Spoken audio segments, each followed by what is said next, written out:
یہ محرم کے مہینے کے پہلے عشرے کا خاص عمل ہے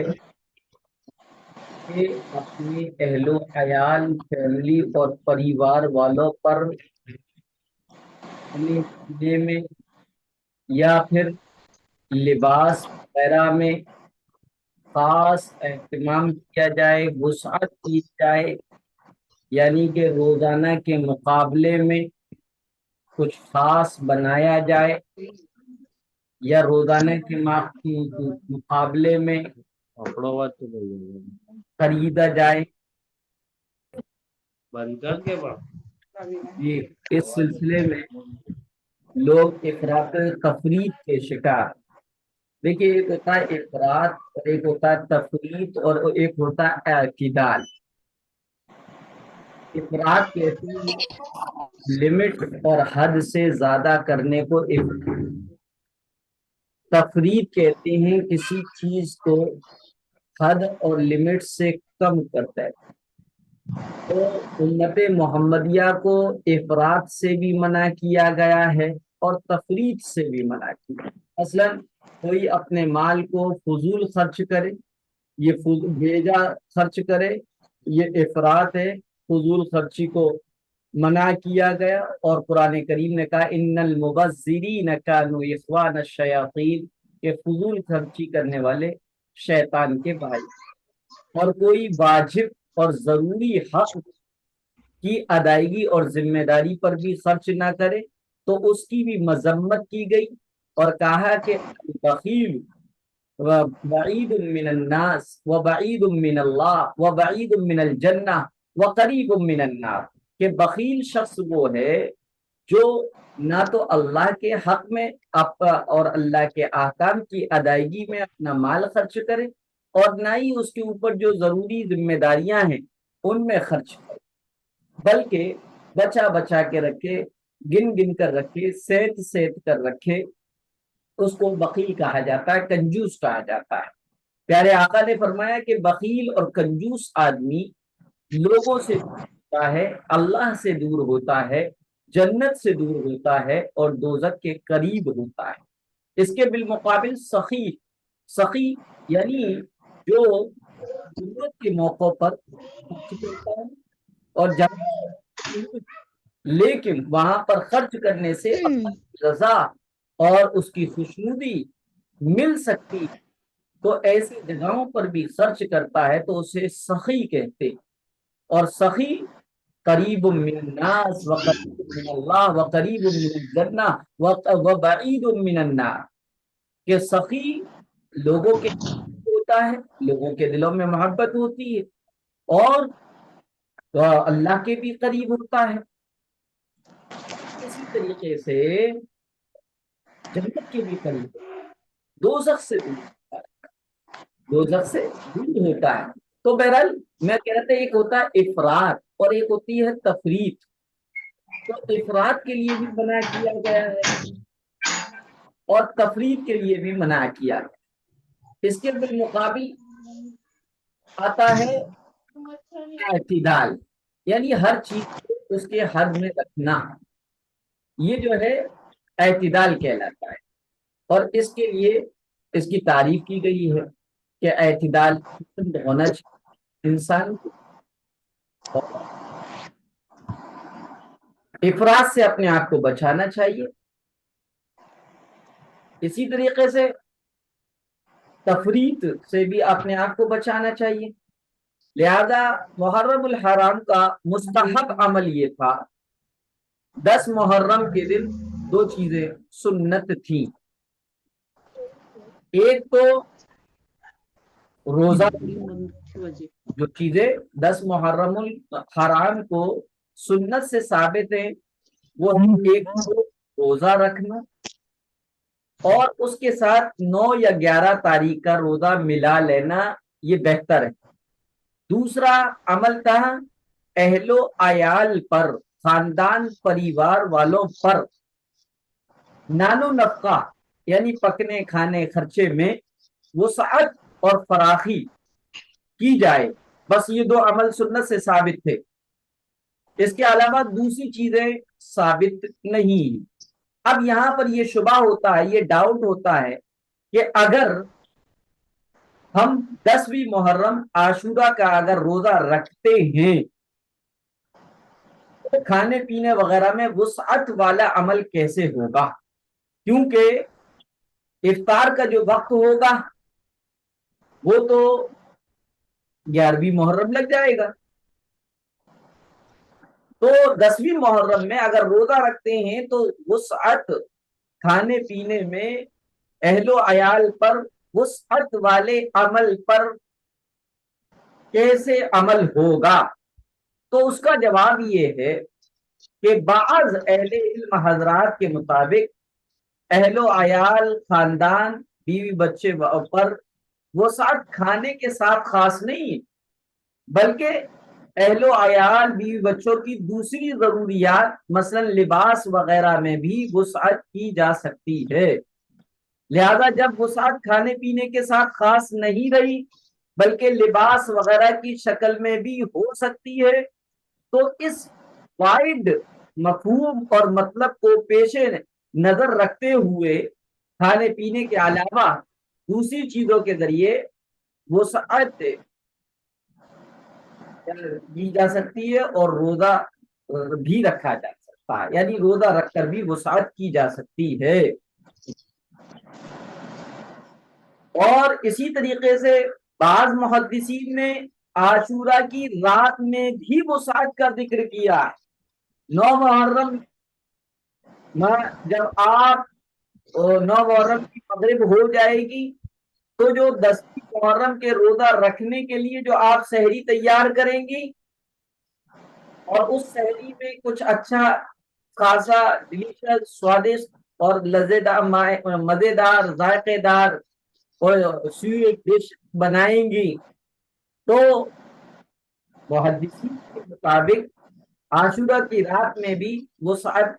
ذکر کی گئی ہے، لہذا آپ کو وسعت کرنے کی فضیلت حاصل ہو جائے گی اور روزہ بھی رکھ سکیں گی۔ بہت سی جگہ دن اور رات دونوں شامل ہوتے، عاشورہ کا دن میں رات بھی شامل ہے، اس لیے 9 محرم کے دن کا سورج ڈوبنے کے بعد بھی اس وسعت والی حدیث پر عمل کیا جا سکتا ہے۔ اور اگر عاشورہ کے دن اگر آپ کا روزہ ہوا اور کوئی کھانے پینے کی چیز میں وسعت کرنا چاہتے ہیں آپ، پھر بھی گھر میں جن لوگوں کا روزہ نہ ہو یا چھوٹے چھوٹے بچے ہوں ان پر کھانے پینے کو ان کو بنا دیا جائے تو خود بھی روزہ رکھ لیا جائے گا اور وسعت والی حدیث پر بھی عمل ہو جائے گا۔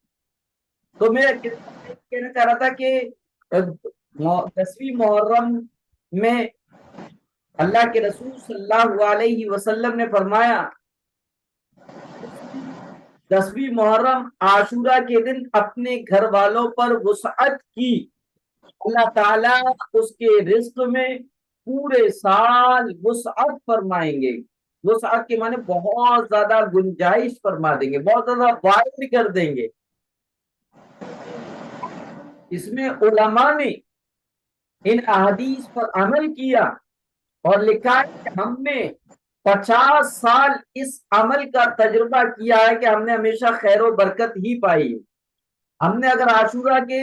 یعنی 10ویں محرم کو گھر والوں پر وسعت کی ہے تو پورے سال ہمارے رزق میں برکت اور وسعت رہی ہے، اور 85 سال اس کا تجربہ علماء نے کیا ہے۔ عاشورہ کے دن اپنے گھر والوں کے اوپر کھانے پینے میں وسعت کرنے کا سب سے بڑا فائدہ یہ ہے کہ پورے سال کی رزق کی برکت ہمیں حاصل ہو جائے گی۔ لیکن اس سلسلے میں لوگ جو ہے افراط تفریط کے شکار، حدیث اور شریعت میں جو چیز جس درجے اور جس کیٹیگری میں ثابت ہیں ان کو اسی درجے میں رکھ کر ماننا اور عمل کرنا چاہیے،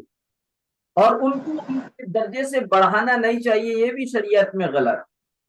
مثلا کوئی عمل مستحب ہے، اس پر اتنی پابندی کی جائے کہ فرض جیسی پابندی ہو، یہ غلط ہے۔ کوئی فرض ہے اور اس کو فرض کا اہتمام اور اس کے فرض کے ساتھ جیسا رویہ نہ کیا جائے، بلکہ کبھی چھوڑ دیا، کبھی پڑھ لیا، کر لیا، یہ غلط۔ اس لیے ایک اصول سمجھ لیجئے گا،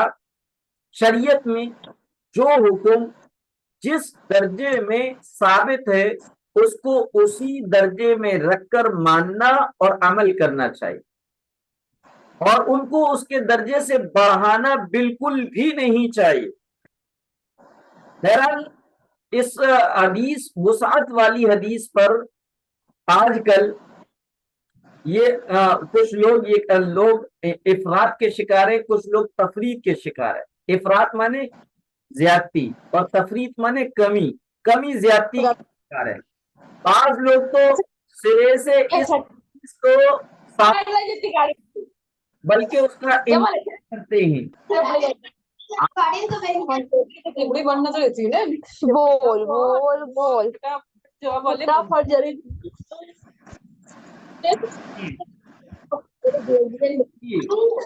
کر لیجیے گا، کسی کا وہ چل رہا ہے، آپ یہ جو ہے ڈسٹرب تو ہوتا ہے، سمجھا کریں آپ اس بات کو۔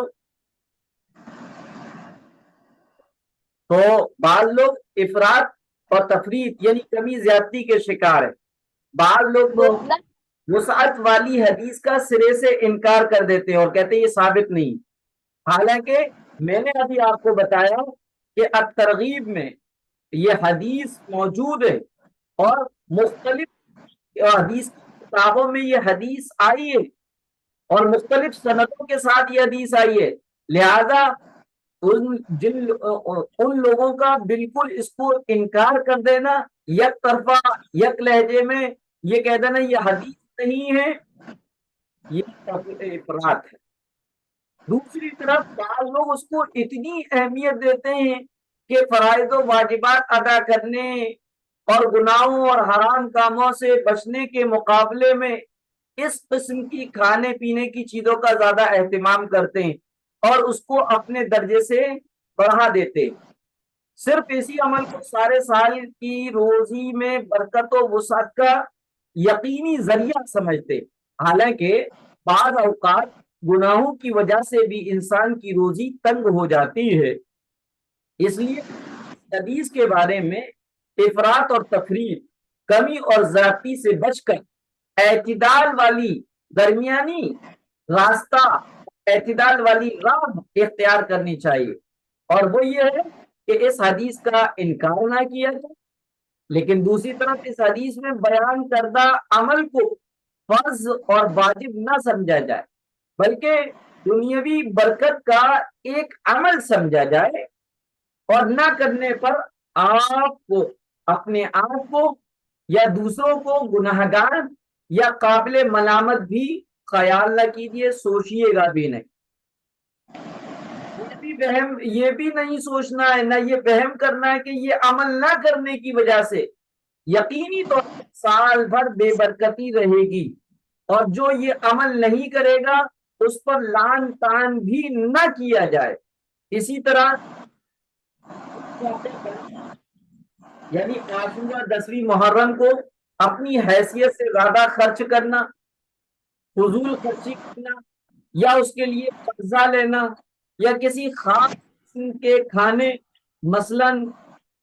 کھیر میں کھچڑا ہے، اس کو لازم اور ضروری سمجھنا بھی درست نہیں ہے۔ اس کیونکہ اپنے اہل و عیال پر وسعت کرنے کی قید لگائی ہوئی ہے، اس لیے یہ سمجھنا کہ جب تک اہل و عیال کے علاوہ محلے والے، رشتے دار، خاندان والے لوگوں کو شامل نہ کیا جائے گا، یا بڑی بڑی دیگیں نہیں اتاری جائیں گی، یا مختلف قسم کی سبیلیں نہیں لگائی جائیں گی، تو یہ مقصد حاصل نہیں ہوگا۔ یہ غلط فہمی ہے، کیونکہ حدیث اہل عیال آتے، اہل و عیال میں وہ اپنے بیوی بچے شامل ہوتے ہیں، پورا خاندان، برادری والے، محلے والے، بستی والے شامل نہیں ہوتے۔ اگر کوئی محرم میں اپنے محلے میں بھی بانٹنے یا خاندان والوں میں بھی اچھا کھانا یا کھلانے یا بانٹنے کی فکر کرتا ہے، اور اس کے لیے اپنے آپ کو پریشان کرتا ہے، اپنی ضروریات کو آگے پیچھے کرتا ہے، اور یہاں وہاں سے انتظام کر کے کھانے کی دیگیں بنواتا ہے اور پھر بنواتا ہے، تو یہ کیا ہے؟ حدیث کو اپنی جگہ سے ہٹا دینا۔ اس حدیث میں اپنے اہل و عیال پر نان و نفقے میں کشادگی اور وسعت کی برکت بیان کی گئی ہے، اور اہل و عیال میں اہل محلہ اور دوسرے لوگ شامل نہیں ہوتے۔ اگر گناہوں سے بچنے اور توبہ کے ساتھ اس دن صرف اپنے گھر کی حد تک بغیر قرض لیے حلال مال سے کوئی اچھا کھانا تیار کر لیں تو یہ عمل جائز بلکہ بہتر ہے، لیکن یہ معاملہ اپنے گھر تک محدود رکھا جائے، اس کو نہ تو ضروری سمجھا جائے اور نہ ہی اس کے سرکل اور دائرے کو بڑھا کر اپنی کفالت اور ذمہ داری سے باہر کے افراد کو، باہر کے پرسن کو لینے دینے میں شامل کیا جائے، کیونکہ حدیث میں ایک دوسرے کو لینے دینے کا ذکر نہیں ہے، بلکہ صرف اپنے اہل و عیال پر وسعت کا ذکر ہے، اور اس حدیث سے اپنے اہل و عیال پر وسعت کا جو حکم ہے وہ ایصال ثواب سے الگ عمل ہے، اس لیے اس کو ایصال ثواب سمجھنا بھی غلط فہمی ہے۔ اس کے علاوہ قرآن مجید میں اور صحیح احادیث سے یہ بھی بات واضح اور کلیئر ہوتی ہے کہ نیک اعمال اور توبہ اور استغفار سے رزق میں برکت، اور بدعمالیوں اور گناہوں سے رزق میں تنگی ہوتی ہے۔ چنانچہ قرآن کریم میں ہے وَمَن يَتَّقِ اللَّهَ يَجْعَل لَّهُ مَخْرَجًا وَيَرْزُقْهُ مِنْ حَيْثُ لَا يَحْتَسِبُ، یہ قرآن کریم کی آیت ہے، سورہ طلاق اور آیت نمبر 2 یا 3 ہے۔ ترجمہ ہے اور جو ڈرتا ہے اللہ سے، اللہ اس کے لیے نجات کی شکل نکال دیتا ہے اور اس کو ایسی جگہ سے رزق دیتا ہے جہاں اس کا گمان بھی نہیں ہوتا۔ لہذا اگر 10 محرم میں روزہ بھی رکھ لیا، 10 محرم میں اپنے گھر والوں پر وسعت بھی کر لی، لیکن بے برکتی کے ہم پھر بھی شکار رہے، رزق کی تنگی سال بھر رہی، تو ہمیں غور کرنا کہیں ایسا تو نہیں ہے کہ ہم اللہ سے نڈر ہو کر اللہ کے احکام کو اور اللہ کے حکموں کو چھوڑ رہے ہوں یا توڑ رہے ہوں، کیونکہ اللہ کے حکموں کو توڑنے والے، اللہ سے نڈر ہو جانے والے، ان کی رزق کی تنگی ہو جاتی ہے، اور اللہ سے ڈرنے والوں کے لیے اللہ تعالیٰ ایسی شکلیں، ایسی صورتیں بنا دیتا ہے اور ایسی جگہوں سے رزق دیتا ہے جہاں ان کا وہم و گمان بھی نہیں ہوتا۔ چنانچہ قرآن کریم میں ایک جگہ اور ہے وَمَنْ أَعْرَضَ عَنْ ذِكْرِي فَإِنَّ لَهُ مَعِيشَةً ضَنْكًا، سورہ طٰہٰ کی آیت ہے 124 آیت نمبر، اس کا ترجمہ ہے اور جو اعراض کرے، منہ موڑے، جو اعراض کرے منہ موڑے گا،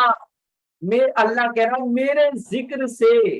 تو اس کی معیشت تنگ ہوگی۔ معیشت کہتے ہیں روزگار۔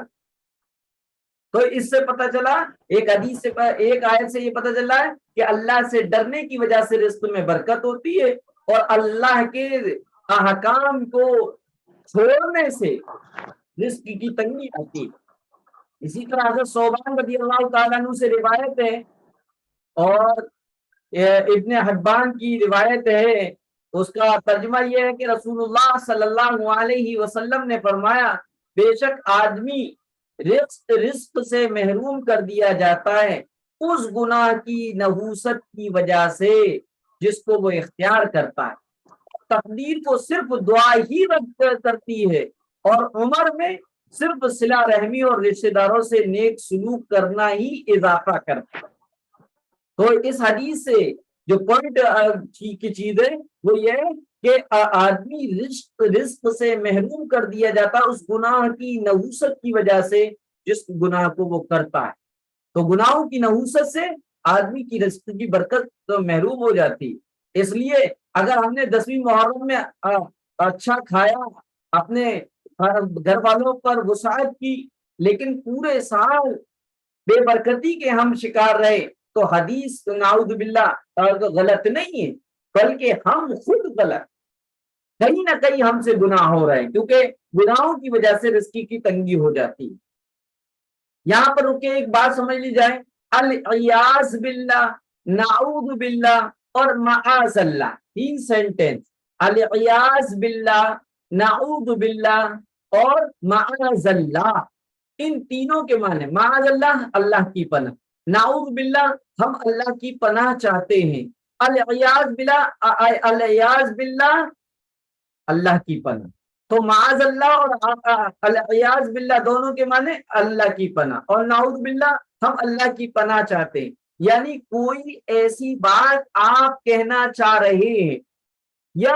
کوئی ایسی بات سمجھانے کے لیے آپ کہہ رہے ہیں جس کو کہنا آپ کا ایمان اجازت نہیں دیتا ہے، جو انتہائی بری ہے، یا کسی نے وہ بات کی ہے، آپ اس کو نقل کرنا چاہتے ہیں، لیکن آپ کا نقل کرنے کے وقت دل دکھ رہا ہے، تو ایسی صورت میں اس بات کو نقل کرتے وقت الیاذ باللہ بعد میں یا نعوذ باللہ یا معاذ اللہ کہنا چاہیے۔ جیسے کہ میں نے ابھی آپ سے کہا کہ اگر 10ویں محرم میں ہم نے اپنے گھر والوں پہ وسعت کی، لیکن محرم گزر گیا، پھر اس کے بعد بڑی تنگی رہی، پریشانیاں رہیں، کاروبار بھی نہیں چلا، اور بہت زیادہ جو ہے ہاتھ کھچا رہا، تو اس کا یہ ہرگز مطلب نہیں ہے کہ نعوذ باللہ، بلکہ ہمیں غور کرنا ہے کہ ایسا تو نہیں، ہم نے حدیث پہ تو عمل کر لیا برکت حاصل کرنے کے لیے، لیکن بے وجہوں سے آئی ہے، کیا ہم ان وجہوں پر ہم نے روک لگائی؟ یعنی ہم نے گناہ چھوڑے، کیونکہ گناہوں کی نحوست سے میرے یہاں ہے، میرے یہاں کی برکت سے محروم ہو جاتا ہے۔ اسی میرا والا وہی ہے، اسی ادھر ہے، ادھر الماری کے پاس۔ جی میوٹ کر لیجئے گا۔ ہاں، اسی طریقے سے حضرت جابر رضی اللہ تعالیٰ عنہ کی روایت ہے، اس میں فرمایا گیا، رسول اللہ صلی اللہ علیہ وسلم نے فرمایا، تم رزق کو حاصل کرنے میں زیادہ تکلف اختیار نہ کرو، کیونکہ کوئی بھی بندہ ایسا نہیں ہے جو اپنے مقدر کا آخری رزق پائے بغیر مر جائے، فوت ہو جائے، لہذا تم حلال رزق طلب کرنے میں اور حرام رزق کو چھوڑنے میں اچھا طریقہ اختیار کرو۔ اسی طریقے سے ایک حدیث ہے، حضرت جبریل علیہ السلام نے فرمایا کہ میرے دل میں وحی ڈالی، حضرت جبریل علیہ السلام نے اللہ کے رسول صلی اللہ علیہ وسلم کے دل میں وحی ڈالی۔ یہ لفظ میں اس لیے استعمال کر رہا ہوں کہ وحی کے مختلف طریقے ہوتے، کبھی تو جبریل علیہ السلام اپنی اصلی شکل و صورت میں آ جاتے تھے، کبھی اجنبی انسان کی شکل میں آتے تھے، کبھی جو ہے خاص صحابی کی شکل میں آیا کرتے تھے، اور کبھی کبھی جبریل علیہ السلام آتے نہیں تھے، بلکہ آپ کے دل میں بات ڈال دی جاتی تھی۔ تو میں کہہ رہا ہوں کہ حدیث کا ترجمہ ہے کہ پیارے آقا نے فرمایا، حضرت جبریل نے میرے دل میں وحی ڈالی کہ کوئی جاندار اس وقت تک نہیں مرے گا جب تک کہ اپنا رزق مکمل حاصل نہ کر لے، اگرچہ اس کو حاصل کرنے کی کتنی ہی جستجو کیوں نہ کر لے۔ اور تم اللہ سے ڈرو اور تم رزق کو طلب کرنے میں اچھے، حلال اور جائز طریقے سے کام لو، اور تمہیں ہرگز رزق کو حاصل کرنے کی کوشش اس چیز پر نہ ابھارے کہ تم رزق کو اللہ کی نافرمانی کر کے حاصل کرو، کیونکہ جو چیز اللہ کے پاس ہے وہ اللہ کے فرما برداری ہی سے حاصل ہو سکتی ہے۔ بہرحال ان روایتوں سے یہ معلوم ہوا کہ گناہوں کی نحوست سے رزق میں بے برکتی اور نیک عمل سے رزق میں برکت پیدا ہوتی ہے۔ تو اسی طریقے سے اگر کاروباری ہیں